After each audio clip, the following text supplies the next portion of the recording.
ഞാൻ ഒരു കാര്യം ചോദിക്കട്ടെ, ലൂണയുടെ ദേഹത്ത് കൈവെക്കാൻ അത് നമ്മുടെ ടീമിലെ പ്ലെയർ ആണെന്നുണ്ടെങ്കിലും ശരി, എവിടെ നിന്നാണ് ആ ധൈര്യം വരുന്നത്? ക്ലബിന് ഏറ്റവും മോശമായ സമയത്തും ക്ലബിനെ എന്താ പറയുക, ഒരു ഒരു ഒരു ഒരു ഒരു എൻജിൻ പോലെ കൊണ്ടു നടക്കുന്ന ഒരു മനുഷ്യനാണ്. എവിടെയാണ് ലൂണയുടെ ഒരു പ്രസൻസ് ഇല്ലാത്ത? ആ ലൂണയ്ക്കെതിരെയൊക്കെ ഇങ്ങനെ ചെയ്യുമ്പോൾ പെട്ടെന്നൊരു ഫാൻ എന്നുള്ള രീതിയിൽ നമുക്ക് ദേഷ്യം വരും. പക്ഷേ അതിൽ വേറെ കാര്യങ്ങളും ഉണ്ട്. നോവയെ മാറ്റിയപ്പോൾ കളിയിൽ ശരിക്കും പറഞ്ഞു കഴിഞ്ഞാൽ ഭയങ്കര ഒരു ഡിഫറൻസ് ഉണ്ടായി എന്നുള്ളതാണ്. ഇത് നമ്മൾ കഴിഞ്ഞ വീഡിയോയിലും പറഞ്ഞിട്ടുണ്ടായിരുന്ന കാര്യമാണ്. അപ്പോൾ അതിനെയൊക്കെ പറ്റിയിട്ടാണ് ഇന്നത്തെ സംസാരം. വീഡിയോ മുഴുവനായിട്ട് കാണാനായിട്ട് ശ്രമിക്കുക. Welcome back to and talkies. Stop ചെയ്യടി.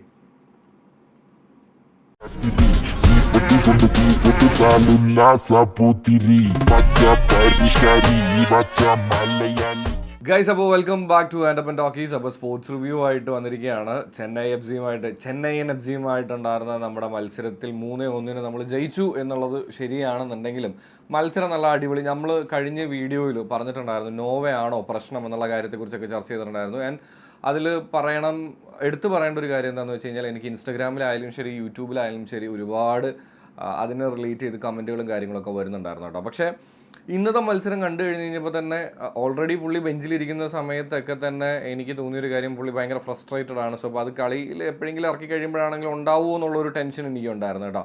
ഇനി അതിനൊക്കെ മുമ്പായിട്ട് നോവയെ മാറ്റി കഴിഞ്ഞ് കഴിഞ്ഞപ്പോൾ ഭയങ്കര ഡിഫറൻസ് ഉണ്ടായി എന്നുള്ളതാണ്. പിന്നെ പൊതുവേ ഇപ്പോഴത്തെ ഒരു അവസ്ഥ എടുത്ത് നോക്കുകയാണെന്നുണ്ടെങ്കിൽ ചെന്നൈനെ അവിടെ ഇവിടെയൊക്കെ ആയിട്ട് അടികിട്ടിക്കൊണ്ടിരിക്കുന്ന ഒരു ടീമാണ് ചെന്നൈ. സോ ഇപ്പോൾ ചെന്നൈയെ തോപ്പിച്ചത് ഒരു വലിയ കാര്യമാണോ എന്ന് ചോദിച്ചു കഴിഞ്ഞാൽ അത്ര വലിയ കാര്യമായിട്ട് ഞാൻ കൺസിഡർ ചെയ്യുന്നില്ല. കാര്യം ഈ വീണ് കിടക്കണവനെ അടിക്കാൻ എളുപ്പമാണല്ലോ എന്ന് പറയുന്ന പോലത്തെ ഒരു സാധനമാണ്. പക്ഷെ എന്നാലും നല്ല മത്സരമായിരുന്നു. ഞാൻ പറഞ്ഞല്ലോ, ഈ ഒരു ചേഞ്ച് വരുത്തി കഴിഞ്ഞ് കഴിഞ്ഞപ്പോൾ നമ്മൾ എങ്ങനെ കളിക്കും, എന്തായിരിക്കും നമ്മുടെ ഒരു സ്റ്റൈൽ എന്നുള്ളതൊന്നും പ്രെഡിക്റ്റ് ചെയ്യാൻ പറ്റുന്നുണ്ടായിരുന്നില്ല. പിന്നെ അതുകൊണ്ട് തന്നെ വിങ്ങിലേക്കുള്ള കളികൾ കുറഞ്ഞു എന്ന് ഞാൻ വിശ്വസിക്കുന്നില്ല. പക്ഷെ എന്നാലും മിഡിലും അവിടെ ഇവിടെയൊക്കെ ആയിട്ട് നമ്മളൊരു ചേഞ്ച് കൊണ്ടുവന്നു, ഒരു വലിയ ഡിഫറൻസ് കൊണ്ടുവന്നു.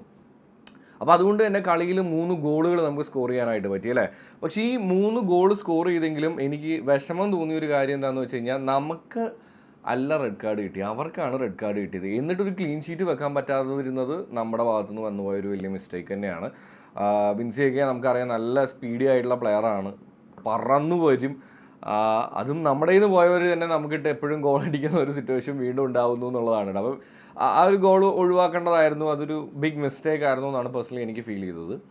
ഇനി ഇതിലെല്ലാത്തിലും ഉപരിയായിട്ട് ഇപ്പോൾ എനിക്കറിയാം, തമിഴിൽ കണ്ടിട്ടാണെങ്കിലും ഞാൻ പറയാനിരുന്ന ഒരു കാര്യം എന്താണെന്ന് വെച്ച് കഴിഞ്ഞാൽ, എനിക്ക് 2-3 മെസ്സേജുകളും വന്നു. എൻ്റെ ഫ്രണ്ട്സ് ഐസക്കും പഞ്ഞിക്കാരൻ ഒക്കെ എനിക്ക് മെസ്സേജ് അയച്ചിട്ട് പറഞ്ഞത് എന്താണെന്ന് വെച്ച് കഴിഞ്ഞാൽ, ആരാടാ അവൻ നമ്മുടെ ലൂണയെ തൊടാൻ മാത്രം ആറടാവാൻ എന്നുള്ളൊരു ചോദ്യം ചോദിച്ചപ്പോൾ നീ അത് പറയണം എന്നുള്ളത് പറഞ്ഞു.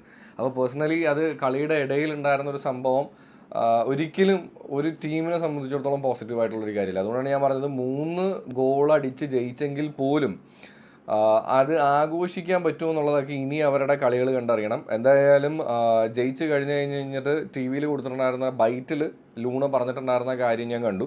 അപ്പോൾ അത് ആക്ച്വലി പുള്ളി പറഞ്ഞതാണ് കറക്റ്റ്. അതായത്, as a captain I shouldn't be doing that to him. There was a player available to pass. He could have passed. I will ask to him in dressing room and solve this.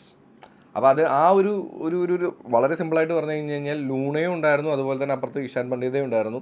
ഇവർക്ക് ആർക്കെങ്കിലും pass ചെയ്തിരുന്നെങ്കിൽ അത് ഗോളും ആവുമായിരുന്നു എന്നുള്ളത് നമുക്ക് വേണമെങ്കിൽ ഗോളും ആവുമായിരുന്നു. പക്ഷേ നോവയെ ഞാൻ ആ ഒരു സാധനത്തിന്, അതായത് പാസ് ചെയ്യാതിരുന്നതിന് ഞാൻ കുറ്റം പറയില്ല. കാര്യം എന്താണെന്ന് വെച്ച് കഴിഞ്ഞ് കഴിഞ്ഞാൽ, അതിൽ നമ്മൾ മനസ്സിലാക്കേണ്ട ഒരു കാര്യം എന്താണെന്ന് വെച്ച് കഴിഞ്ഞാൽ, എസ്പെഷ്യലി ആ ഒരു പൊസിഷനിൽ വന്ന് നിൽക്കുന്നു.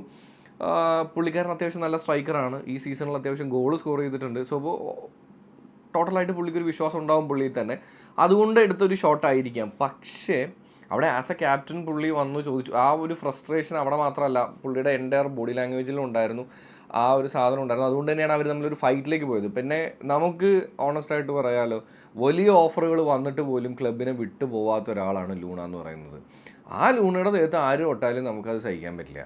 അതിപ്പോൾ നോവയാണെന്ന് പറഞ്ഞാലും ശരി, ഇനി വേറെ ആരാണെന്ന് പറഞ്ഞാലും ശരി, അത് നമുക്ക് അങ്ങനെ പെട്ടെന്ന് കാണുമ്പോൾ സഹിക്കുന്ന സീനല്ല. ശരി തന്നെയാണ്, അത് അവരുടെ ഇടയിൽ ഉണ്ടായിരുന്നൊരു ചിലപ്പോൾ അവർ മാറ്റുമായിരിക്കും, തിരുത്തുമായിരിക്കും, എല്ലാ സംഭവവും ശരി തന്നെയാണ്. പക്ഷേ നമ്മുടെ ക്യാപ്റ്റനാണ്, എന്തൊക്കെയോ ഓഫേഴ്സ് വന്നിട്ട് നമ്മുടെ ഏറ്റവും മോശം സമയത്തും എല്ലാ സമയങ്ങളിലും നമ്മുടെ കൂടെ നിന്നിട്ടുള്ള ഒരാളാണ്. അതെ, ആ പുള്ളിക്ക് വേണമെങ്കിൽ ക്ലബ്ബ് വിട്ട് പോവും, ബാക്കി കാര്യങ്ങളൊക്കെ ഉണ്ടായിരുന്നു. പക്ഷേ അത് എനിക്ക് തോന്നുന്നു ലൂണയുടെ സൈഡിൽ നിന്നും ഈ പറയുന്ന പോലെ തന്നെ ഫ്രസ്ട്രേഷൻ കാരണമാണ് അങ്ങനെ ഒരു സംഭവം ഉണ്ടായത്.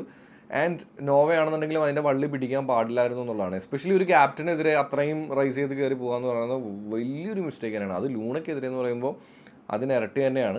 പക്ഷെ അതിൻ്റെ ഒരു സൈഡ് ഞാൻ പറഞ്ഞില്ലേ, ബേബി പുള്ളിയുടെ ആ ഒരു ഷോട്ടിലും പുള്ളിയുടെ ആ ഒരു സംഭവത്തിലും പുള്ളി വിശ്വസിച്ചിട്ടുണ്ടാവുമായിരിക്കാം. പിന്നെ ഓൾറെഡി ഈ പറയുന്നത് പോലെ തന്നെ കുറച്ച് വൈകിയാണ് പുള്ളി ഇറക്കുന്നത്. അപ്പോൾ അതുകൊണ്ട് തന്നെ എന്തുണ്ടാവും, ഒരു എങ്ങനെയെങ്കിലും ഒന്ന് ഗോൾ സ്കോർ ചെയ്ത് കണ്ടാ ഞാൻ 10 മിനിറ്റേ കളിച്ചോളെങ്കിൽ പോലും എന്നെ കൊണ്ട് പറ്റുമെന്ന് കാണിക്കാനുണ്ടായിരുന്ന ഒരു തത്രപ്പാടാണ് ഇതിനെല്ലാത്തിനും കാരണമായി എന്ന് ഞാൻ വിശ്വസിക്കുന്നു. എന്തൊക്കെ വന്നാലും അത് നമ്മുടെ ടീമിനെ സംബന്ധിച്ചിടത്തോളം ഒട്ടും പോസിറ്റീവായിട്ടുള്ളൊരു കാര്യമല്ല. എസ്പെഷ്യലി ഫോറിൻ പ്ലേയേഴ്സ് തമ്മിലൊരു സിങ്ക് പ്രശ്നം എനിക്ക് തോന്നുന്നു നമ്മുടെ ക്ലബിൻ്റെ ചരിത്രത്തിൽ തന്നെ ഇങ്ങനത്തെ ഉള്ളത് ആദ്യത്തെ സംഭവമായിരിക്കും. അത് വച്ചുകൊണ്ട് പോയാൽ അല്ലെങ്കിൽ നീണ്ടു പോയി കഴിഞ്ഞ് കഴിഞ്ഞാൽ വലിയ വള്ളിയാവുമെന്നാണ് ഞാൻ വിചാരിക്കുന്നത്. പക്ഷേ ലൂണയുടെ ഒരു ക്യാരക്ടർ അനുസരിച്ച് ലൂണ ഈ പ്രശ്നോട് പറഞ്ഞ കാര്യം വെച്ച് നോക്കുകയാണെന്നുണ്ടെങ്കിൽ മേ ബി അത് പറഞ്ഞ് സോർട്ട് ചെയ്യുമായിരിക്കും. പക്ഷേ ഇനി ഞാൻ ആ പറഞ്ഞതുപോലെ പഴയതുപോലെ എത്രമാത്രം ഇവർ തമ്മിൽ ഓൾറെഡി അവർ പാസിങ്ങിൻ്റെ കാര്യത്തിലൊന്നും അത്ര വലിയ സിങ്ക് ഇല്ല. ഇനിയിപ്പോൾ ഈ ഒരു വിഷയം കൂടെ ഉണ്ടായി കഴിഞ്ഞ സ്ഥിതിക്ക് ആ ഒരു സിങ്ക് പ്രശ്നം തീർന്നു എന്ന് പറഞ്ഞാലും ഉണ്ടാവുമോ എന്നുള്ളതൊക്കെ ഒരു വലിയ സംശയം തന്നെയാണ്. എന്തായാലും കാത്തിരിക്കാം.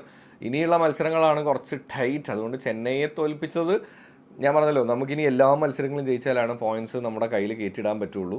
അതുകൊണ്ട് തന്നെ പോസിറ്റീവായിട്ടുള്ളൊരു കാര്യം തന്നെയാണ്. പക്ഷേ അടുത്ത മത്സരങ്ങൾ കുറച്ചും കൂടെ ടൈറ്റാണ്. ഇതൊന്നും പോരാ, ഇതിൻ്റെ ഇരട്ടിയുടെ പെർഫോമൻസ് നമ്മൾ കാഴ്ചവെക്കേണ്ടതായിട്ട് വരും.